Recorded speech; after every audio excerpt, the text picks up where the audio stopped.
Good morning, everyone. Welcome to our Sunday morning coffee time. How's everything looking and sounding this morning?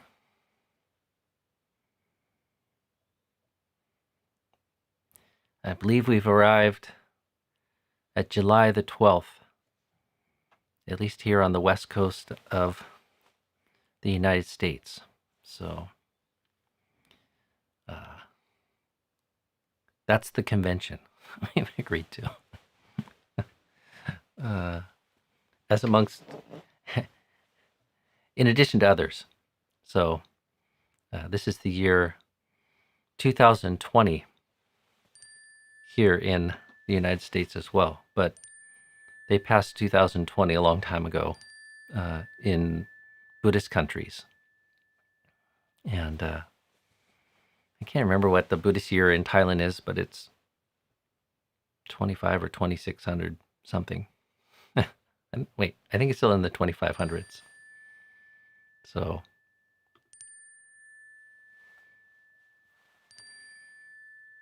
and then I've seen different calendars and markings for other countries, other Buddhist countries. So calendars are conventions. And somehow in the West, we're still living under the Roman calendar.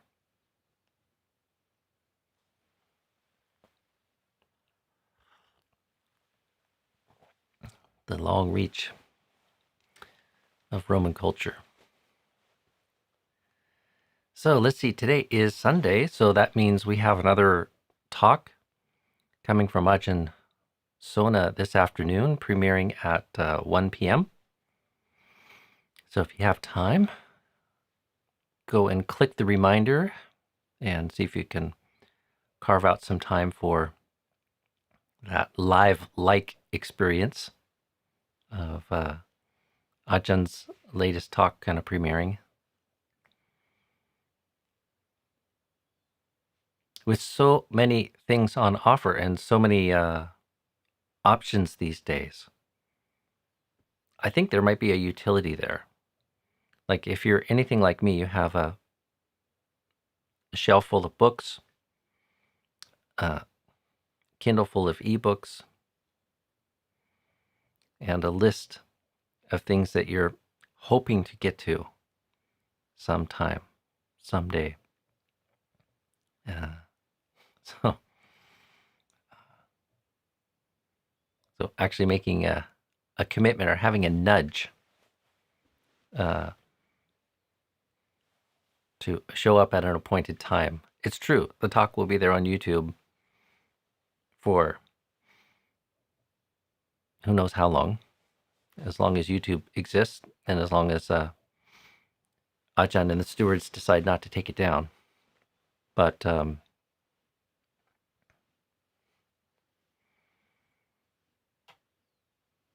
who knows how much time we have. Okay, well, let's see what else. Also, did a little test with Ajahn and the stewards up at Birkin the other day, and it looks good for having Ajahn as a special guest tomorrow. So Monday morning coffee time will be special if the tech gods bless us and everything goes okay. Hopefully we'll have both video and audio, but if Ajahn's audio isn't working, video isn't working, then we'll just fall back to some audio. And so you might listen to the talk today and give some serious consideration to good questions. You could ask one question, or I don't know, maybe even share one thing. Our time is rather brief, so it might be good to think ahead, take some notes, and compose a succinct and careful question.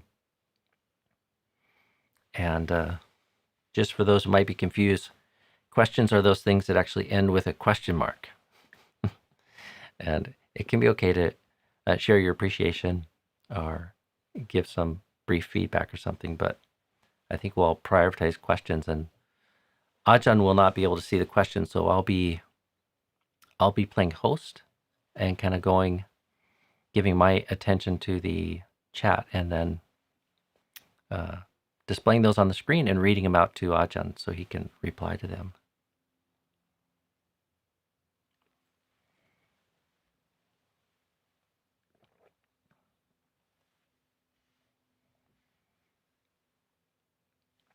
Before we got going this morning, I was trying to catch up on a lot of the various email and feedback that I've received from people, and a few long ones even.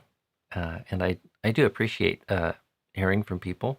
It's useful to know how this fits into your life, what meaning you find in it, and how useful it is. It's a grand experiment, in my opinion, and a nice, maybe time-appropriate offering for this time that we're in right now, where we can't move about as freely as formerly we could. So I appreciate that. I thank people for that, and I can sometimes give a brief thank you or response, but sometimes I can't keep up. But I do appreciate that. So for those sending me emails and stuff like that, thank you very much. It's really nice to hear your gratitude, your appreciation, what you find useful, and also your own kind of reflections that don't somehow fit into the chat. So, all right. Well, I'm going to make a concerted effort today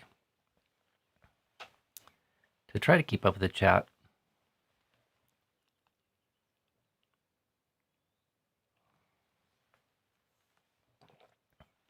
Just one brief thing that kind of comes to mind reading through one of the emails. There's some discussion about language, and in particular, and someone sent me an email about the discussion around Saññā and Saṅkhāra. And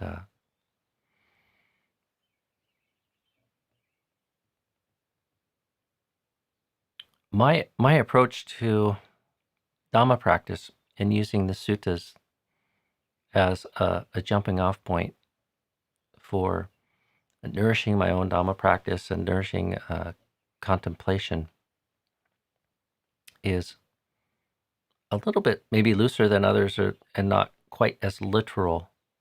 There's a whole rich tradition of commentary and studying the Dhammas and trying to get very precise. And sometimes the Buddha offers his own definitions and precision.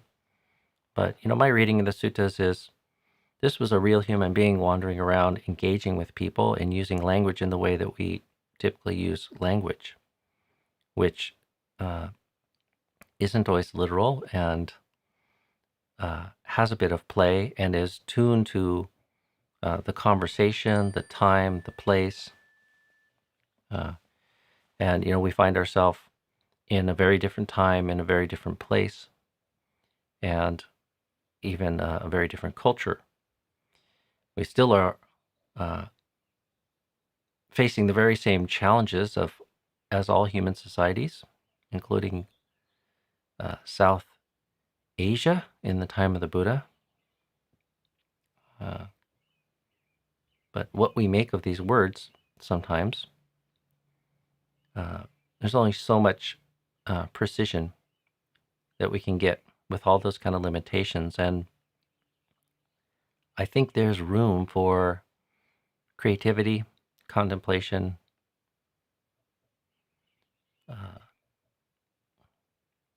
I think we have to rely on our own clear-minded and sincere experience of life. And if we are sincerely engaged in Dhamma practice and trying to understand this experience of life and the challenge of living with goodness and trying to understand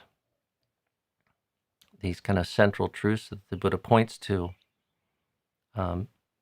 I think language takes us so far, and then our own experience and sincere application of effort and contemplation takes us the rest of the way. And there's kind of a balance, I think, that needs to be struck in developing a relationship with the teachings that are there in the Sutta Pitaka. If one's overly wed on turning to commentaries and the word of another as completely authoritative, there is some sort of liability. You are kind of trusting in someone's interpretation.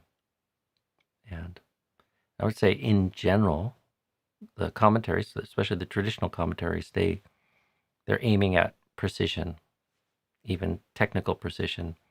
And sometimes that puts them at odds with what seems to be a more sensible kind of reading, even if there's a little room for ambiguity there in the teaching itself as it sits in the sutta. So, and what kind of kicked off this contemplation for me this morning was just this effort to try to discern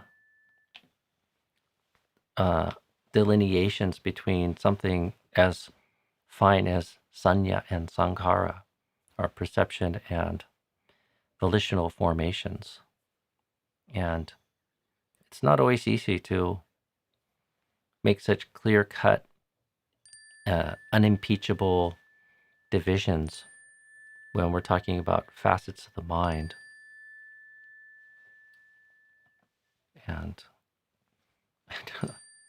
I'm having some technical difficulties here. My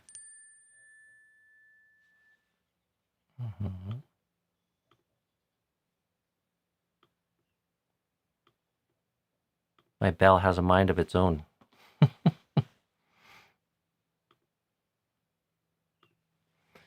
So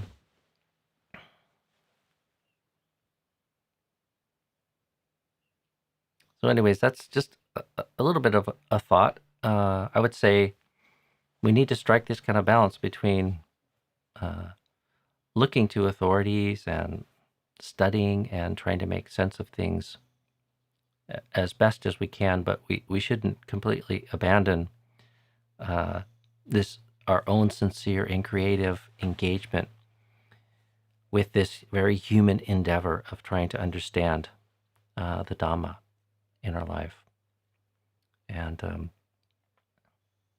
in using these models that we find in the Dhamma teachings in particular, I think that's the safest approach, and it takes us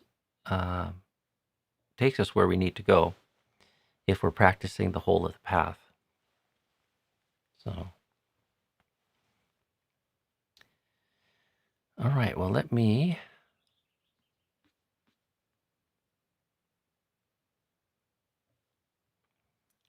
turn to the chat here and see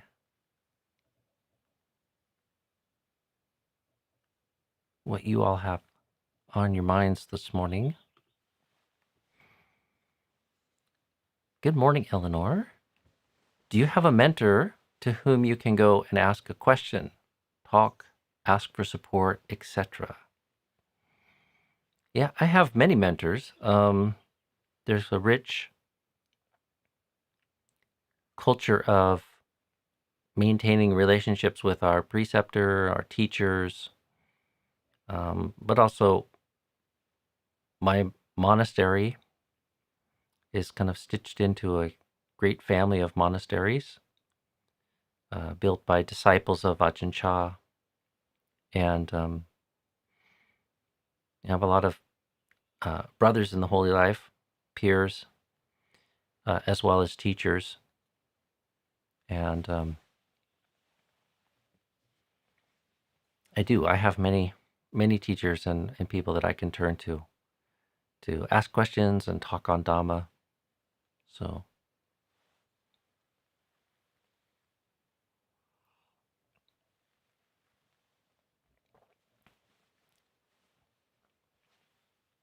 we don't always get to spend all that much time together since I've been living here in the Northwest in a small hermitage. Um, and in general, living outside of Thailand, there's less opportunity for the level of contact that you have in Thailand with teachers. But I do have mentors and people I very much look to and can turn to. And that's a blessing.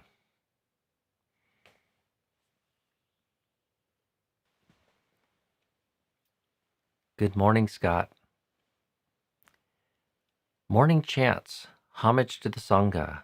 They give occasion for incomparable goodness to arise in the world. Could you reflect on they give such honor for the Sangha?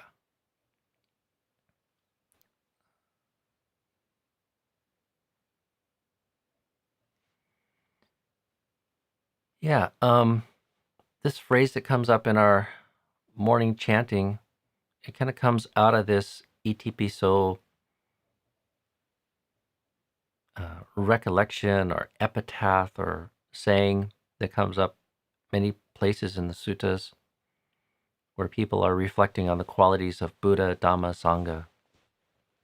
And this is one of the qualities of the Sangha, is they give occasion. Sometimes a more literal reference to this quality is they're an incomparable field of merit. So this is a rendering that I think was crafted in England when they were making the English version of our chanting. They give occasion for incomparable goodness to arise in the world. I think in the suttas it comes across a little bit more as like an incomparable field of merit. And I think there's a few dimensions that might to this. I mean, one, if I take my own kind of limited knowledge of the time of the Buddha, my sense is that in his day and age and in Indian culture at the time is widely recognized the value of doing good deeds and having something that one bows down to, something that one holds sacred and that can make offerings to. As a culture in a society sort of rich in practicing making offerings to gods, to shrines, to various teachers and religious practitioners, and there was the notion of some sort of hierarchy. It's better to give to some things rather than other things. And I think this statement the Buddha's making is kind of an affirmation that, as opposed to other things that one might make gifts to, supporting the Sangha that is practicing well, rightly, correctly, keeping the kind of standards of ethical conduct and monastic practice that the Buddha laid down for them. So living and practicing in a very pure way, especially maybe compared to the way others were living. The Buddha is affirming that the monks and nuns that are disciples of his are very worthy of support, and that the support of food, medicines, housing, and shelter, robes, food, shelter, and medicines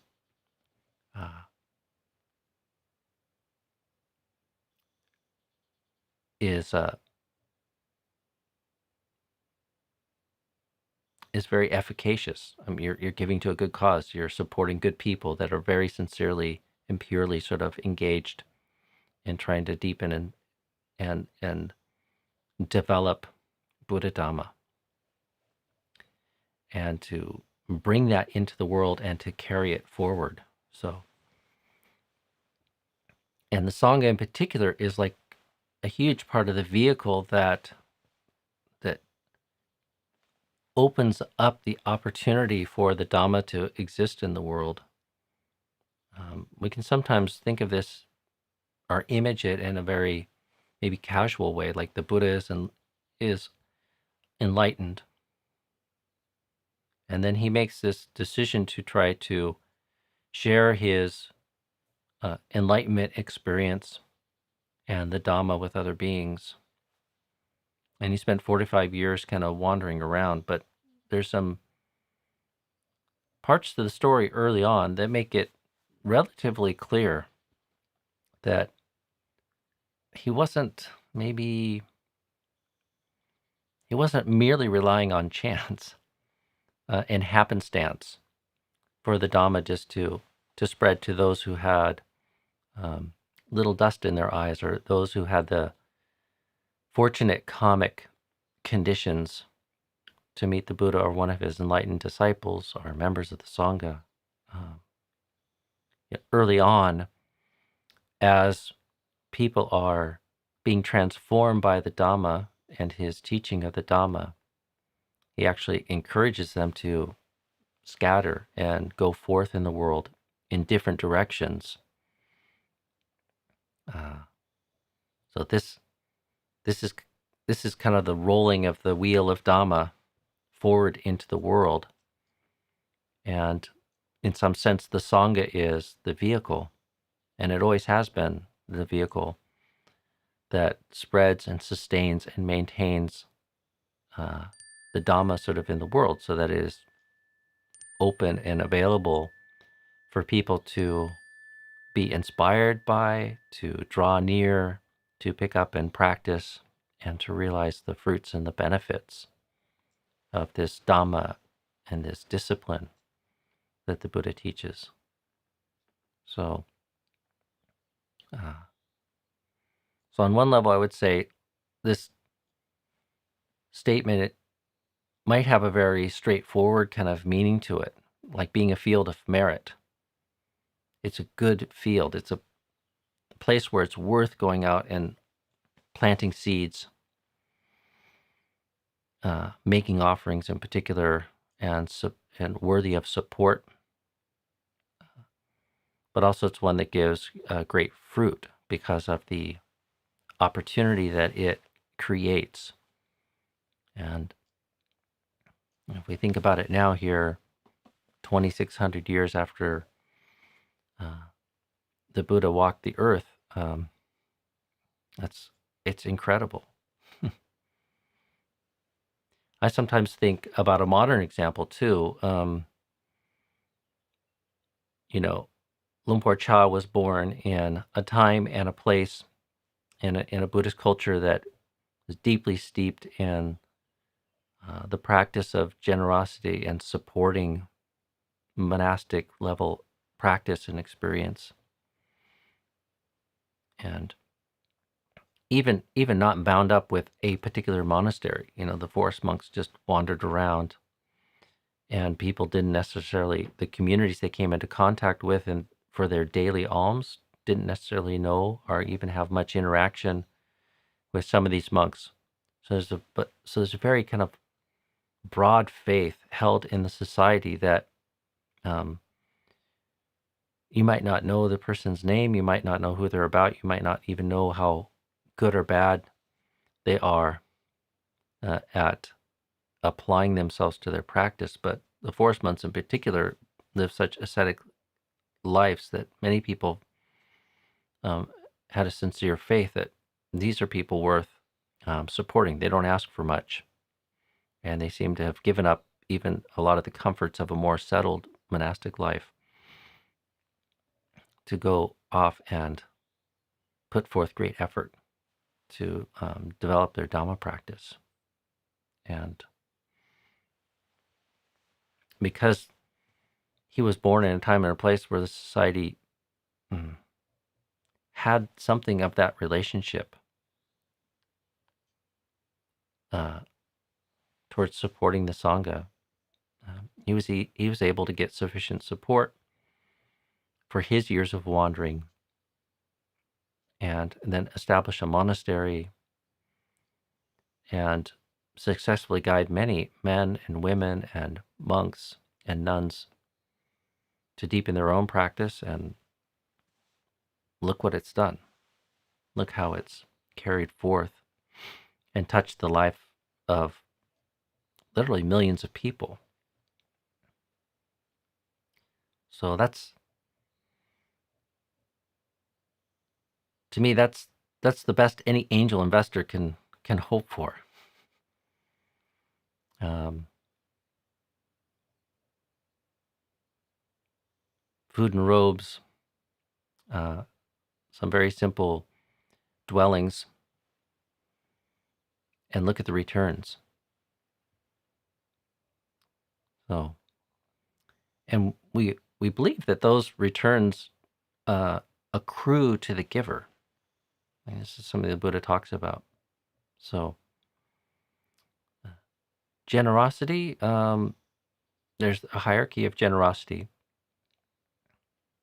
And one shouldn't be dissuaded sometimes by maybe giving for not the best of reasons, but there is a hierarchy in the practice of generosity, and something that factors in there is the worthiness of the recipient. So, and when one is pure in one's relationship in offering and giving, and they're giving to a very worthy cause or a very worthy situation, it has a magnifying effect and the goodness. So being effective in one's generosity and giving, of course, it makes you feel happy. You can feel happy about trying to help out, but if it doesn't bear much fruit, the happiness and the joy could be somewhat sort of limited. But like when you help out and you give and you see great results come from that, then of course it magnifies the sense of well-being, joy, and happiness, and having supported that or played a part in that. So, good morning, Sumana. I find value in comparing translations. Live teachings I listened to a few years back with Bhikkhu Bodhi made me so aware of the choices there. I concur. I think it's really nice to read various works in different translations. Again, another plug for Sutta Central. It's one of the features of Sutta Central that I really enjoy. It makes it so easy to look up a particular sutta and then see what other translations might exist, and then go and read through other translations. It wasn't all that many years ago we were lucky to have any translations of some suttas or some parts of the Sutta Pitaka. And now for a lot of the more important suttas, we have at least a couple, and sometimes even a dozen or more translations. So, and that can kind of get the contemplative juices kind of flowing, just to kind of look at the various words, especially for some of the more important terms and technical terms.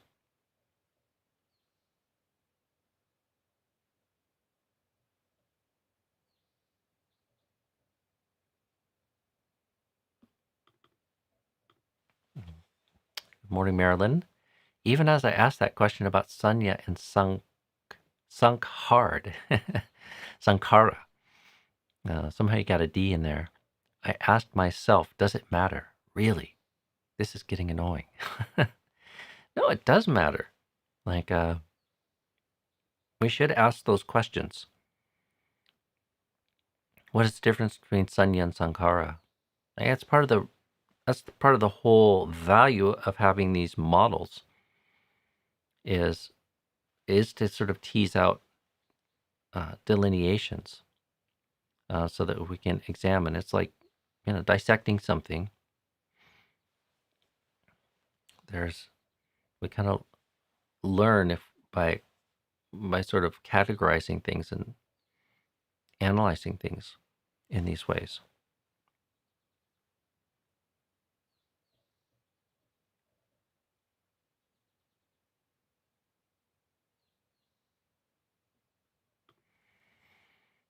Duck plus bee. What do you get when you add a duck to a bee? Does generosity sometimes feel like plain old work? I heard that generosity always feels good, but sometimes it just feels like work and even aversive. Is that normal? Well, I have to imagine there's a whole spectrum of how generosity feels. So I hope it doesn't always feel like plain old work. There is a great potential in cultivating how it is that we practice selfless giving and generosity. And, similar to this sense that there's a hierarchy or a purity that one can bring to one's giving. I would say if it feels like work, then there's certainly more work that one can do in sort of looking at how it is that one holds it and how one engages in it. And I would encourage you to figure out how to make it feel less like work and more like joy, because giving has many benefits, but one of the chief ones is like learning how to connect with the selfless, sharing,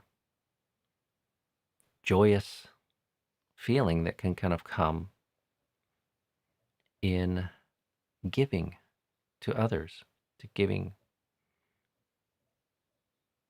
putting others' well-being and concerns or needs beyond one's own selfish obsessions and concerns.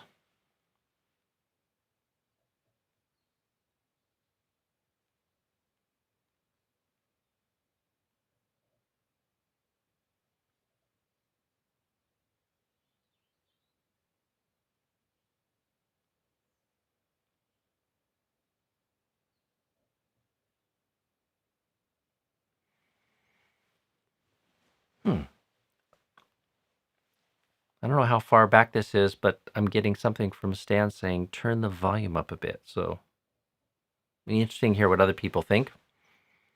If anything, the levels look higher on my end today, but the mic's in a slightly different position. So if I move too much, maybe the volume's dropping. So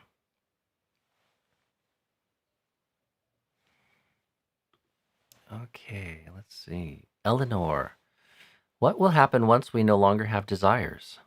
Desires motivate us to do things. So if we no longer have any, what will we do? Where will we find the inspiration to do things?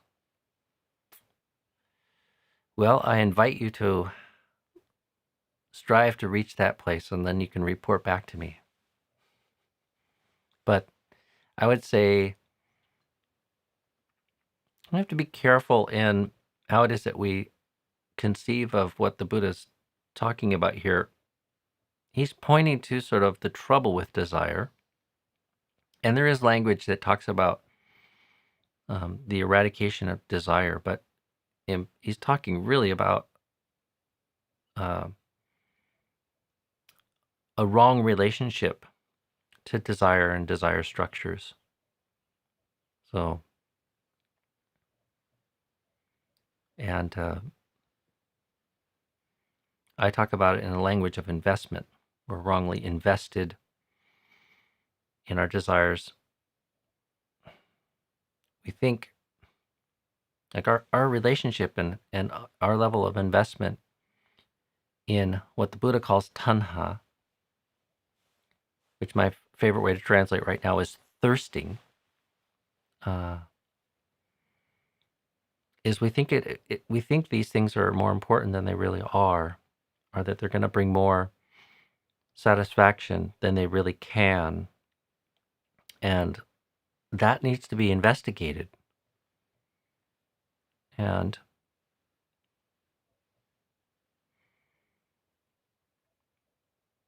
that is at the center of what it is that's supporting our experiences of dukkha. So,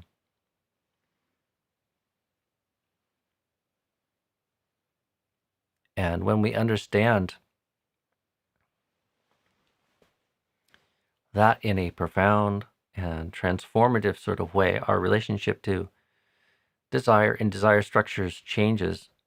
Desires don't go away, but tanha can be eradicated and go away. So this kind of wrong relationship,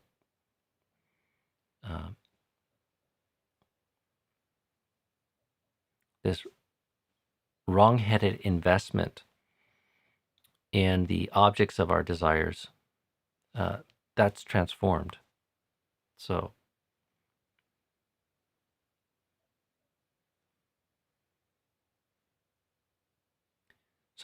there are still motivations, and there still is even desire, but this is where the value of technical language helps us out here. Tanha is desire that always leads to dukkha, or always leads to suffering.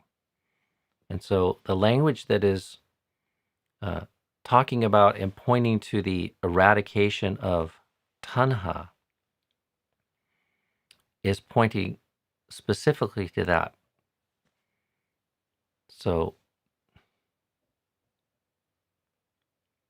those desires and our relationship to them, that is what needs to be overcome. And through a successful cultivation of the path, we come to a place where that ceases. So, and with the cessation of that, there is peace, there is freedom.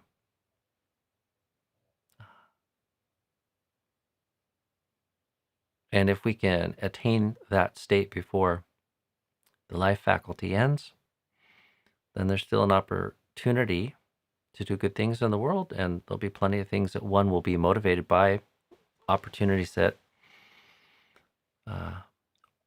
lay in front of one, the chance to give in various ways, to do in various ways, to help in various ways. One still might have preferences, desires, motivations,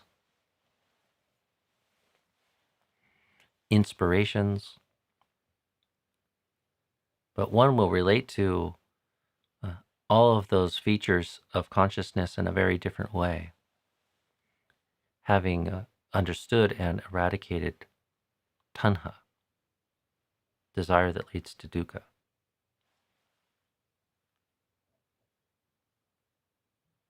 I'm going to leave it at that for today, friends. It's nice to have this time to share with you, and appreciate everybody showing up, especially those who come every day. It creates a nice little community and touchstone for people to begin their day and to encourage each other and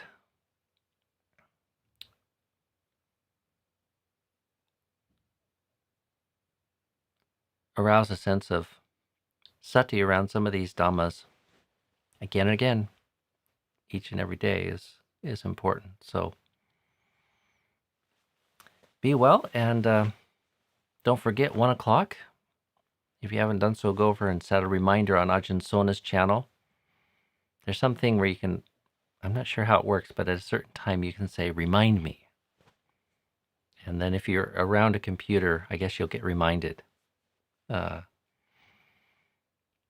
And listen to it with the mind of appreciation and also, I guess, sensitive or mindful to any thing that you might want to ask or share with Ajahn tomorrow.